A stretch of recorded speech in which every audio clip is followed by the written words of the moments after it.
இன்றைக்கி சிம்பிளான ப்ராக்கலி சாட்டை எப்படி பண்ணுறதுன்னு பார்க்கலாம். அதுக்கு நார்மலாக நீங்கள் காலிஃப்ளவர் எப்படி வாஷ் பண்ணுவீங்களோ அதே மாதிரி கட் பண்ணி வாஷ் பண்ணிக்கோங்க. சம்டைம்ஸ் இதில் வந்துட்டு சென்டரில் ஸ்பாயிலாக இருக்கும், அதை நீங்கள் க்ளீனாக பார்த்து கட் பண்ணிக்கோங்க. அண்ட் ரொம்ப ஃபேட்டாக கட் பண்ண வேண்டாம், சின்னசாக அந்த தண்டு கொஞ்சம் சின்னசாக இருக்கிற மாதிரி கட் பண்ணிக்கோங்க. ஸோ அதை நம்ம குக் பண்ணும்போது சாப்பிடும்போது அவ்வளோ ஃபேட்டியாக இருக்காது. அண்ட் கட் பண்ண ப்ராக்கலி எல்லாமே நல்லா ஒரு 3 to 4 டைம்ஸ் வாஷ் பண்ணிவிடுங்க. இப்போ பேன் எடுத்துக்கோங்க, நல்லா சால்டட் பட்டர் யூஸ் பண்ணிகிட்டு இருக்கேன். காஞ்சதுமே நம்ம கட் பண்ண வச்ச ப்ராக்கலி அதில் ஆட் பண்ணிவிட்டு தேவையான அளவுக்கு உப்பும் தேவையான அளவுக்கு பெப்பர் பவுடர் யூஸ் பண்ணிக்கோங்க.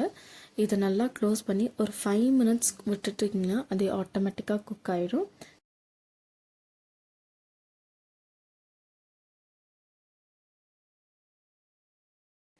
இந்த சிம்பிளான ரெசிபி நிறைய பேர் வெஜ்ஜஸ் ஆட் பண்ண அவங்களோட டயட்டில் நினைக்கிறவங்களுக்கு யூஸ்ஃபுல்லாக இருக்கும்.